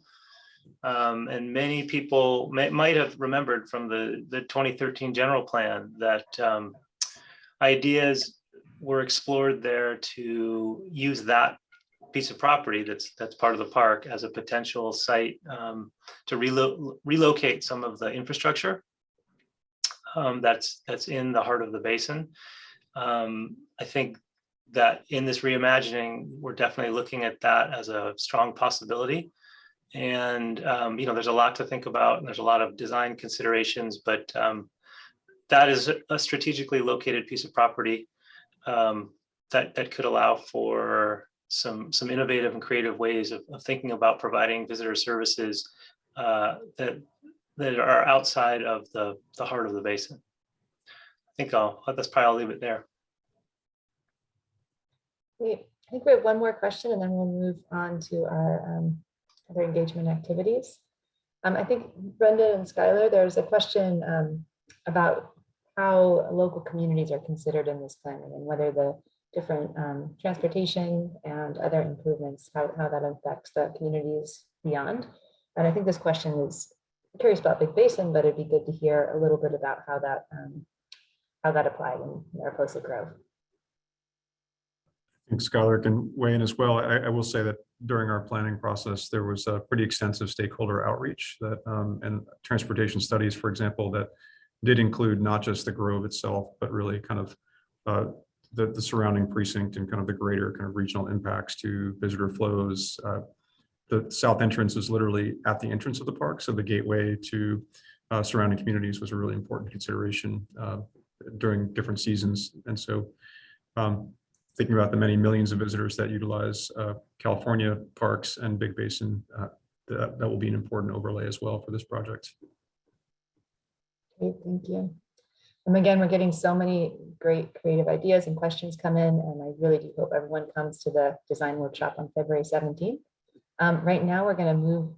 We have a couple more questions for everyone. If we have more time at the end, we'll take more questions. Again, we'll try to follow up with anything that we don't get tonight on the website. Hey, Isabel. Great.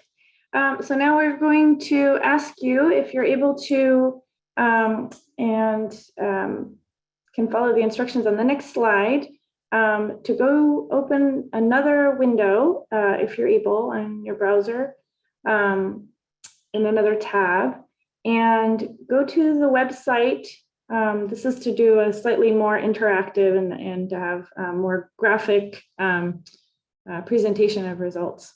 Go to www.menti.com and there you will be asked to enter a code. Alternatively, you can, if you have a mobile device, phone or iPad, take an image of this QR code and it will take you to the website. And there will be some questions that we'll take you through. The first being, what is your highest priority for new facilities at the park? And so you are being asked to select your top 3, and we're just going to wait as the results come in. And if you missed the instructions, again, at the top of this site, you can see menti.com and the code 16071593. And there's also a direct link in the chat.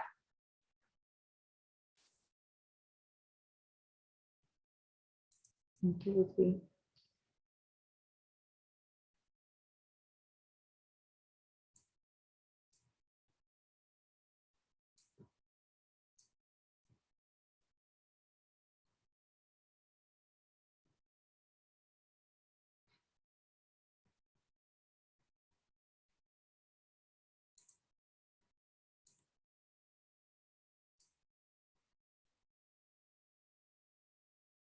Again, for folks who would like to access this interactive exercise in the chat, Janet pasted the link directly to access in another window, another browser tab on the site where you can answer the question, what is your highest priority for new facilities?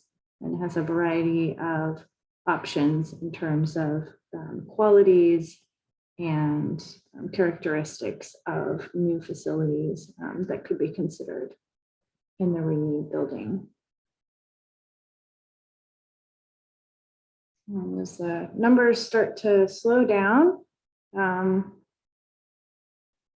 we can comment on, you can see it's kind of staying pretty consistently a strong prioritization of integrating into the natural setting being the clear highest priority for the folks who are taking the poll this evening. Looks like about 118 participants have answered so far.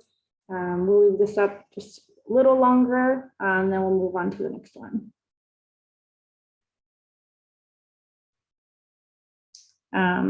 Next in importance or priority with being fire resistance. So again, all these results will be made available on the website in the summary of the meeting. So I know there's a lot of information, it's hard to read all this evening, but these results will be available after tonight. So should we go to the next question? The next question is, how long of a shuttle ride would you be willing to take from the parking to the park center?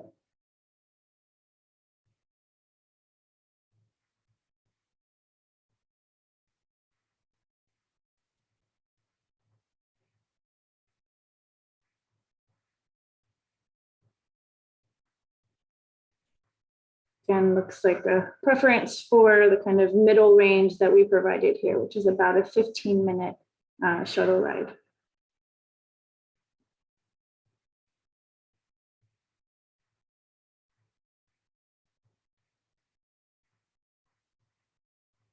Great, so that was about the ride from the parking to the park center. The next question is, how long of a shuttle ride would you be willing to take if there were interpretive stops along the way and places to jump on and off?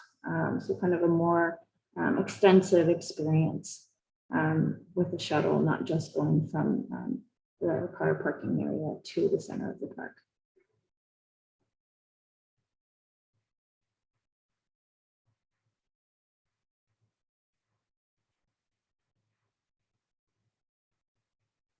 Let's see. Those, there's definitely, we understand that the vehicular access is just one way to access Big Basin. So these questions are not, they're specifically about parking shuttle opportunities. Okay, shall we, looks like those results are coming. These will continue to come in again. We'll put them on the website. Shall we go to question about high use park facilities, such as more developed facilities like a campground or visitor center should not be located in the old growth area. So we did see in the Zoom poll that ISB did originally that there was definitely support for that. And I think the answers here are pretty consistent, that there's strong support so far about not locating developed campground visitor center in the old growth area.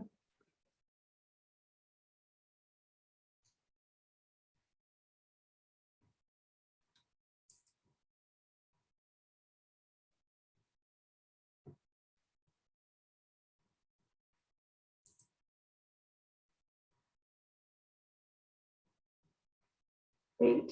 And we'll go to the next one. So many of the facilities that were lost at Big Basin do need to be rebuilt, and that does create this opportunity to help define the style. This process allows us to have discussions, as we've been talking about, opportunities for redefining the style. So this is just an initial series of images asking which image represents the style of building and facilities that you most would want to see at Big Basin. And folks here are able to drop a pin on the preferred image. And the numbers are indicating how many pins have been dropped on that image. So the options being rustic, civilian conservation corps style, this was there historically, more modern style, minimalist, more blended with natural setting, kind of iconic or eclectic. This is just an example of something a little different. And the last, they're inspired by native cultures. I think those pins are additive. They're maybe being placed. So the larger ones represent the total number that is being dropped in that image. So we'll, again, in the summary, we'll have the total numbers so folks can see what the total final results were of this exercise. Great. 112. So most folks that have been that are here, or good over half are participating. Let's move to the next one. I think that'll be our final. Here are some examples. We have heard a lot of creative ideas about kind of highlighting or integrating the story of the fire into the future. We'd love to hear ideas. These can be sent in. They can just be submitted right now in the text box. Some ideas have been to reuse burned or removed wood from the fire for future park infrastructure, kind of left here as a memory, shown in this photo, or creating a framed view of the forest that might highlight from years immediately after the fire, so folks can see the progression over time.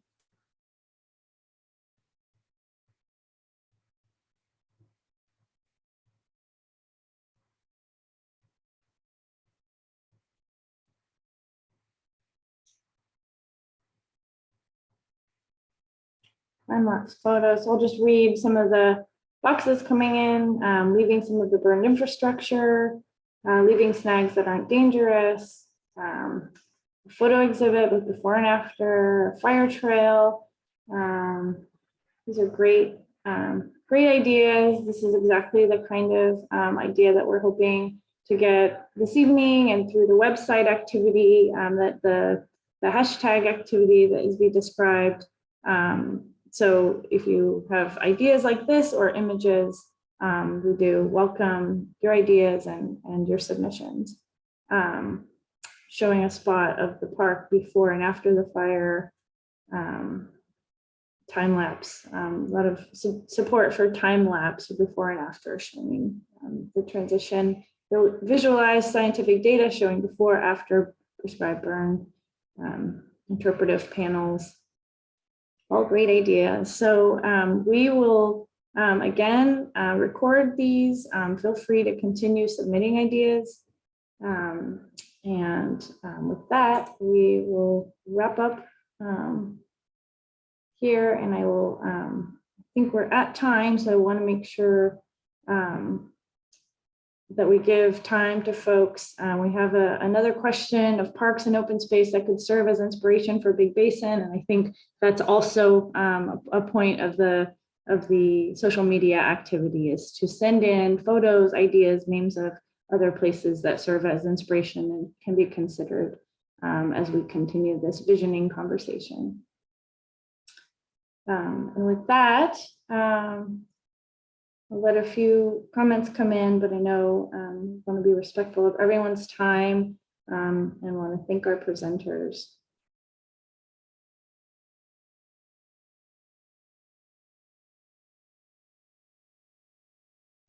Thanks so much. So Jesse, I think we'll move off of the exercise. It will stay open, and thank you so much for your participation this evening. Again, we'll answer as many questions as possible, or the questions submitted this evening on the website. And with that, I will turn it over to Barney for the 1 minute closing. Thank you, Isby. I'm not sure if my video is working. Is it working? Hope it is. Can you hear me? Yes, sure. Loud and clear. Yeah. See you. Hey, first, I would like to thank the Department Chief Deputy Liz Mcgurk for participating in today's event, because it shows us the strong commitment our department has for reimagining Big Basin. And also, I would like to thank a group of panelists. They provided a great sampling of the foundational data that's going to inform our visioning process. I really appreciate all the panelists who contribute today.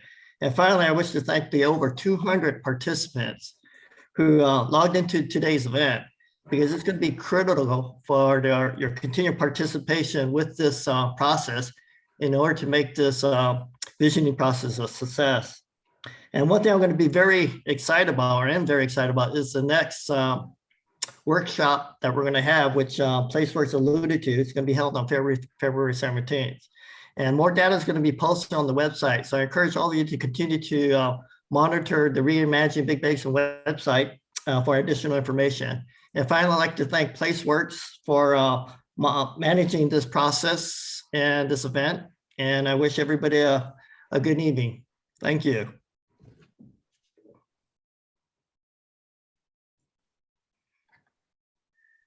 Good night, everyone. Good night.